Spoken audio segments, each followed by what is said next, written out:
Hi, it's Mrs. Roberts, Media Specialist at Corner Lake. This week, for First Chapter Friday, I'm going to read the foreword of this book and the first chapter of Scouts by Shannon Greenland. And this was a Sunshine State book this year, and I think that it's a book that you would really enjoy. So I'm going to start with the foreword because the foreword is written by the author James Patterson.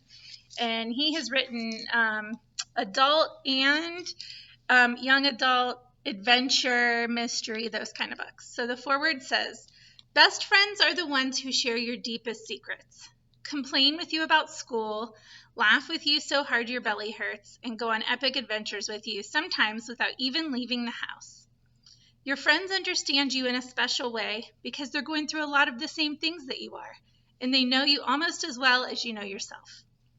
I've had some of my friends for a long, long time, and even though we don't see each other every day, our bonds are still strong and always will be.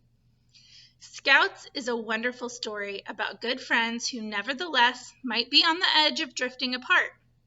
Growing up and having different interests can sometimes do that.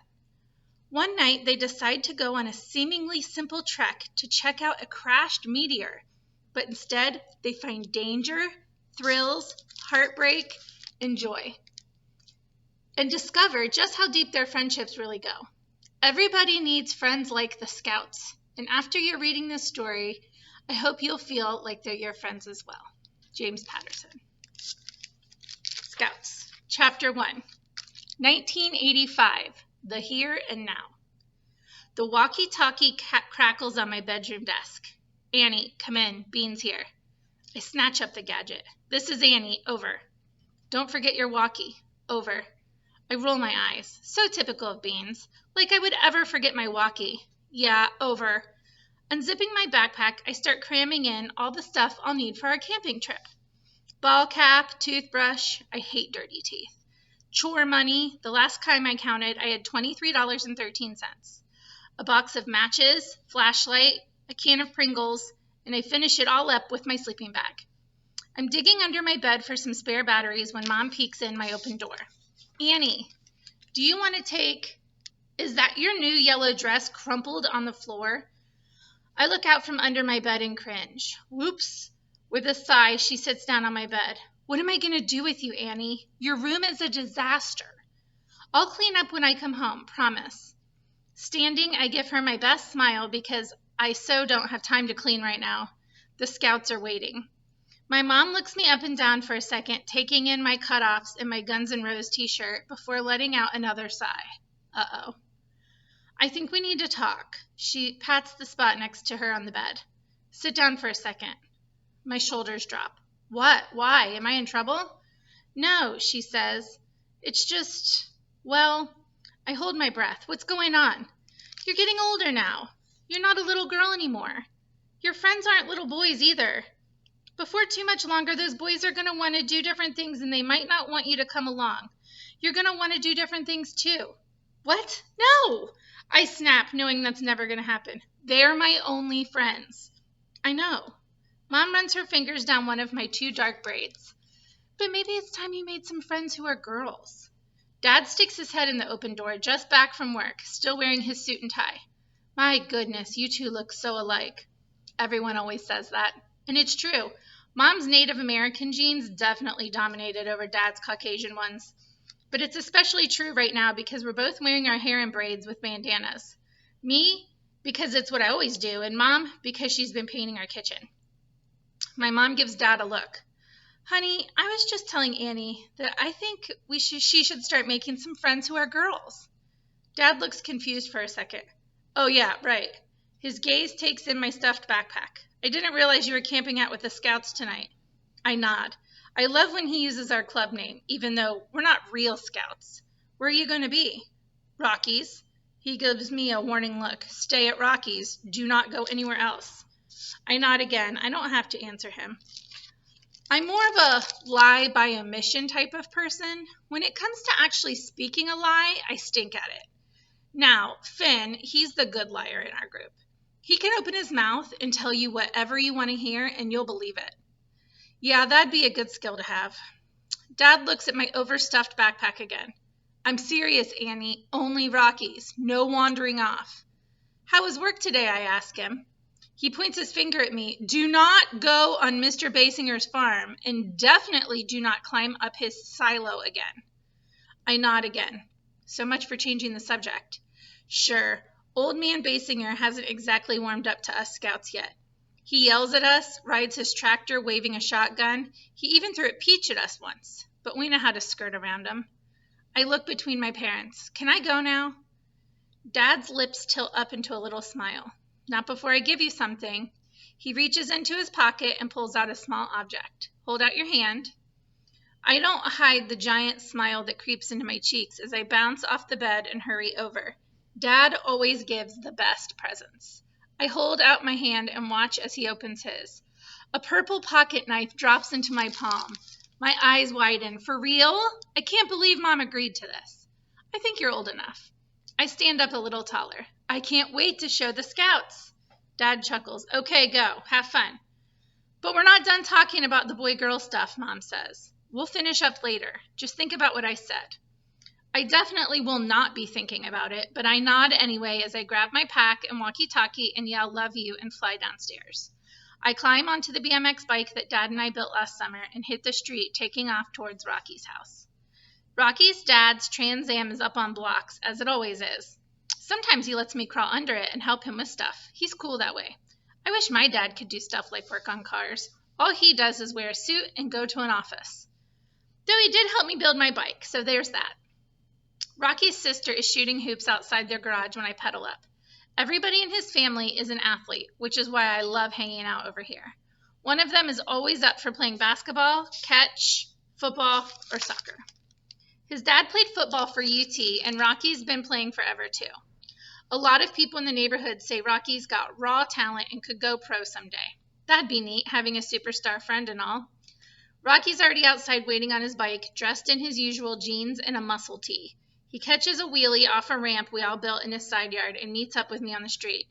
You're such a girl, he jokingly complains. I can do anything you can do and better, so what exactly are you getting at? Hello, he holds up his wrist, which doesn't have a watch. I've been waiting forever. Let me remind you that Finn is typically the one we're waiting on, and so that has nothing to do with being a girl. Besides, my parents wanted to talk. About what? I feel my cheeks heat as I think back to the conversation. Nothing, I say, pedaling off. Let's just go. We hang a left and come up on Bean's house, and Rocky and I brake to a stop in the front and wait. A couple of seconds go by, and then Beans opens the door and steps out. His mom follows right behind him, sticking her finger in his face and saying something. I listen real close and make out B- and no more TV, and your father's going to be very disappointed. Beans is a straight A student. I'm sure a B- to his mom is like a D to my mom. I watch as Beans stands in his high-water jeans, staring down at the porch, and my chest aches. I hate what he must be feeling. I don't know why his mom is always railing on him. I don't know why she doesn't buy him clothes that fit. I mean, they're the richest family in the neighborhood. She finishes whatever she's saying and then turns to look across their front yard at me and Rocky. She straightens up and gives us a big wave like she wasn't just all up in Beans' face. Y'all kids be good. We will, we say, and watch as Beans climbs onto his bike and quietly pedals the length of his driveway to meet us. When Beans' mom closes the door, he immediately ruffles his afro to rub out the side part that she always puts there. Everything okay, I ask? Fine, he snaps. And then he does this thing where he peels his lips off his braces before racing off. He's been snapping a lot lately. Beans' mom is so strict, I whisper to Rocky. I know, he says. Let's just go. We hurry to catch him, pedaling furiously up the hill, and squeal to a stop in front of Finn's house. There's a new car in the front, a Buick. Sounds from the backyard filter around. I'll just stay here, Rocky says. What? I drop my bike. Why? Come on. With a sigh, Rocky gets off his bike and follows me and Beans. As we round the corner of Finn's house, we see everyone sitting on Finn's deck, finishing dinner and laughing. Finn's mom, another woman who looks just like his mom, and a girl about our age. With all their blonde hair and preppy clothes, they look like a staged magazine ad. And here's me with my bandana, Beans in his high waters, and Rocky with his muscle tee, looking like a bunch of hoodlums, to use Mom's word. leaning up against the fence that surrounds their backyard. "Hello, son." I turn to see Rocky's dad coming out the back door of Finn's house, and my head snaps over to Rocky. Rocky mumbles hello, but totally avoids eye contact with me. And before I can ask him what the deal is, Finn comes off the deck toward us, high-fiving Rocky's dad as he passes.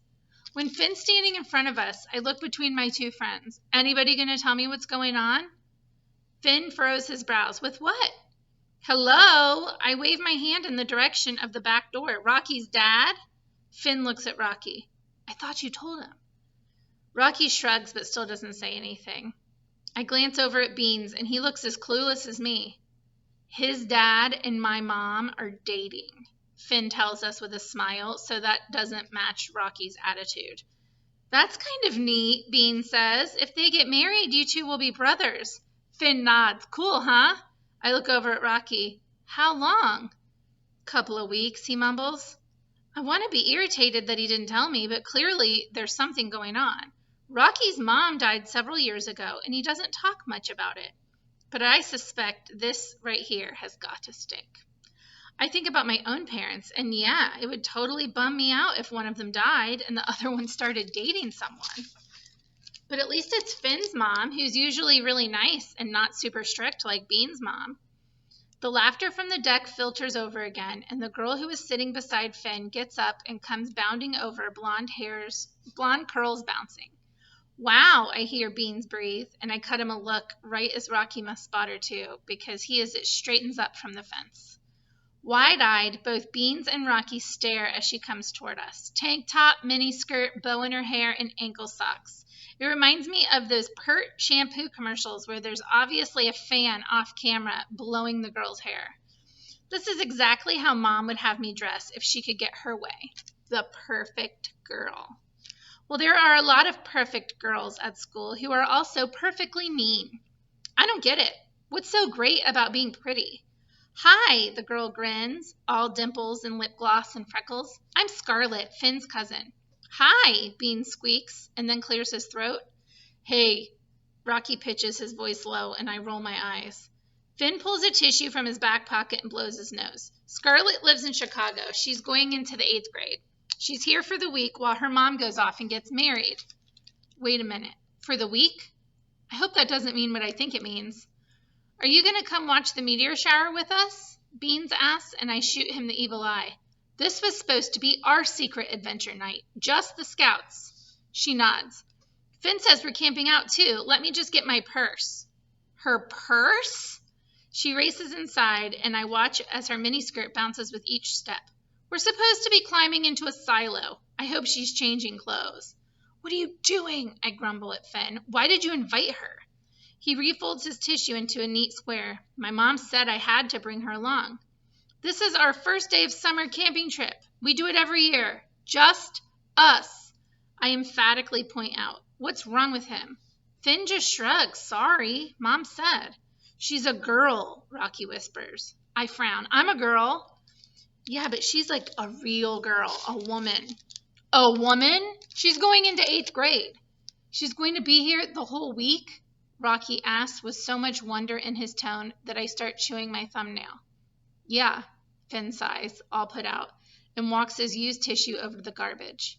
Well, at least I'm not the only one not too thrilled with her arrival, an intrusion on our week. Okay, that's the end of chapter 1.